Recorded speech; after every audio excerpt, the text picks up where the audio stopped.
Position 4 महिन्यात काय position 6 महिन्यात काय पोझिशन बघितली का तुम्ही? सर आपण मग नुसतं पत्र पाठवलं का होतं? तुम्हाला का पत्र पाठवायला येतं तुमची अपॉइंटमेंट आहे का? सर मिटिंगा घेतल्या त्यांच्या आणि त्या हिशोबाने आम्ही झालं काय ते सांगा. बाकी पत्र पाठवलं मिटिंग झालं काय सांगता तुम्ही? सर आम्ही टर्मिनेट करायला प्रपोजल ऑलरेडी एचओला दिले. त्यांनी प्रश्न सुटणार आहे का? नवीन एजन्सी नेमायला तुम्हाला 18 महिने अजून लागत. काय गोष्टी करता तुम्ही? टर्मिनेट करायचं, टर्मिनेट करण्यात प्रश्न सुटत असतो. पुन्हा नवीन एजन्सी नेमायलाच 18 महिने लागतील तुम्हाला. मग ते तर आहे, पण ते एजन्सी काम नाही करून राहिली सर. काय नाही, बोगस एजन्सी. आम्हाला परेशान झालं. आम्ही अनेक वेळा फोन लावा, फोन घेत नाही. खासदार साहेब हे एजन्सी ठरलेले आहे, त्यांच्या नावावर दुसरे काम करतात. हो. म्हणून या गोष्टी होतात, हे सांगत नाही लोक. 4 महिन्यात काय पोझिशन 6 महिन्यात काय पोझिशन बघितली का तुम्ही? सर आपण मग नुसतं पत्र पाठवलं का होतं? तुम्हाला का पत्र पाठवायला येतं तुमची अपॉइंटमेंट आहे का?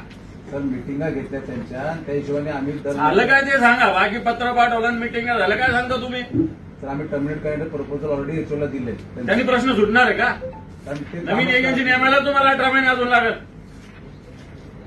काय गोष्टी करता तुम्ही? टर्मिनेट करायचं, टर्मिनेट करण्यात प्रश्न सुटत असतो. पुन्हा नवीन एजन्सी नेमायलाच 18 महिने लागतील तुम्हाला. मग ते तर आहे, पण ते एजन्सी काम नाही करून राहिली सर. काय नाही, बोगस एजन्सी. आम्हाला परेशान झालं. आम्ही अनेक वेळा फोन लावा, फोन घेत नाही. खासदार साहेब हे एजन्सी ठरलेले आहे, त्यांच्या नावावर दुसरे काम करतात. हो. म्हणून या गोष्टी होतात, हे सांगत नाही लोक.